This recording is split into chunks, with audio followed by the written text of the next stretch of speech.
What's up, guys? It's your boy Brennan here, bringing you another video today on The Charge. And what we're going to be talking about, in my NBA opinion, is going to be about LeBron James and Kevin Love. And before we get started on that video, please remember to hit that subscribe button if you're new to the channel. We want to continue this channel to grow and just give our basketball opinion, so please remember to hit that subscribe button. Now, back to today's video, LeBron James. This is what he had to say on Kevin Love having to step up big time. LeBron James, he's on his struggles. He's a huge part of our success or our non-success. We can't make these shots for him. He has to step up and knock these down.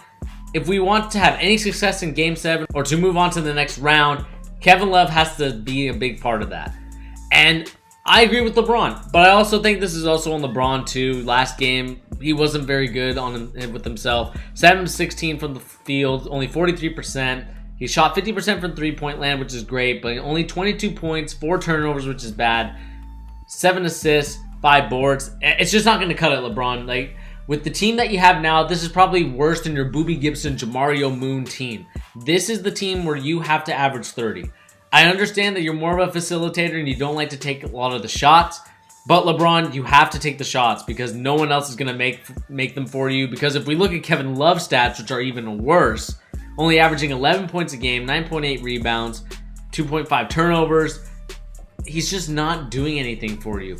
And it just sucks to see that because, you know, when Kevin Love signed, even like look at this game here, 3 of 10, 2 of 11, 2 of 10. The only good game that he really had was the 7 of 13 in a loss. Kevin Love has to step up big time. LeBron James said it himself. He has to step up and knock those shots down because they're not going to knock them down for him.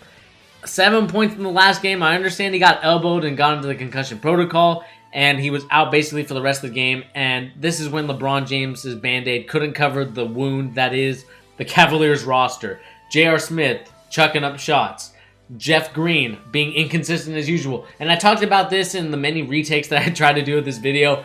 Jeff Green is the most inconsistent player with all-star level talent inside him. I wish that Jeff Green would unleash it every day and be consistent with it. But it's just not going to happen. That's what sucks. When I saw him get drafted by the Boston Celtics, which was used in the trade for Ray Allen, I thought he was going to be something special in this league. I thought he would at least have that all-star talent in him to really make a mark in this league. Because I do think that he's an all. When there are games where I think in Boston he had all-star potential talent to really, you know, ascend to the top and become probably a max player, even like, you know, making the same amount of money as like Otto Porter Jr., you know, that type of money, Alan Crabb, Nicholas Batum, that type of money I felt like was in line for Jeff Green, but the inconsistency is the reason why he's a minimum player and he's not getting paid as much as I think he should be, because I think he is that consistent. And, you know, I probably should stop going on a rant or like a little tirade on Jeff Green because it's just going to frustrate me. But just going back to Kevin Love has to step up. 1 of 4, 1 of 3, 0 of 3, 3 of 5, 2 of 6, 3 of 6 for his three-point shooting. I think he has to at least get, you know, 6 or more, which he has been in a couple games. But when you're not shooting above, you know, 45 a clip, that's going to be a problem for the Cavs, and he has to knock these down. And the lowest point total he had was in a win, and that was 5 points. How are you the second option with only 5 points? Kevin Love, I understand he's not the Minnesota Kevin Love that we once knew. He leaned out. He's become basically Chris Bosh 2.0. And you're not winning a series with Chris Bosh 2.0. Like, I love Chris Bosh when he was a Raptor, and even, you know, at the beginning of Miami before they turned him into like a three-point shooter, kind of space out the floor, let LeBron go in if he needs to.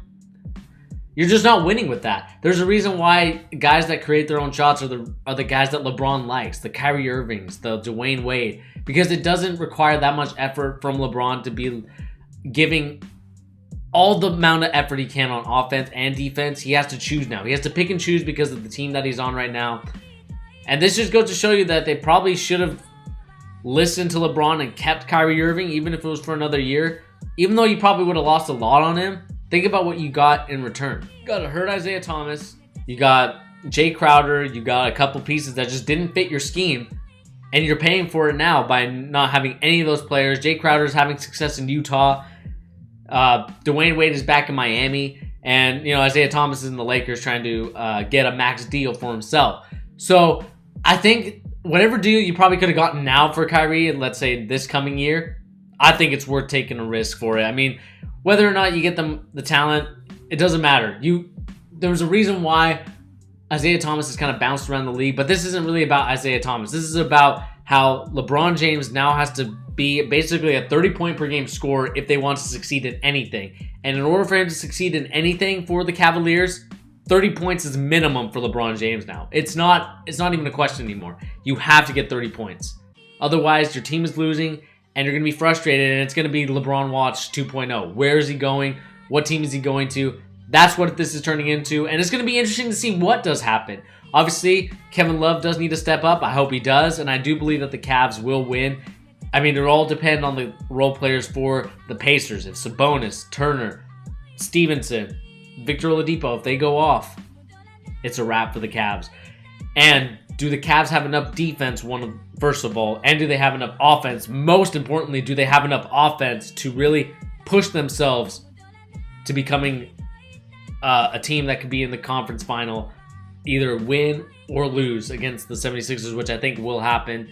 Even though today is going to be Boston versus Milwaukee, I don't know what the score is, so I can't tell you what team the 76ers will be facing, but I will say this.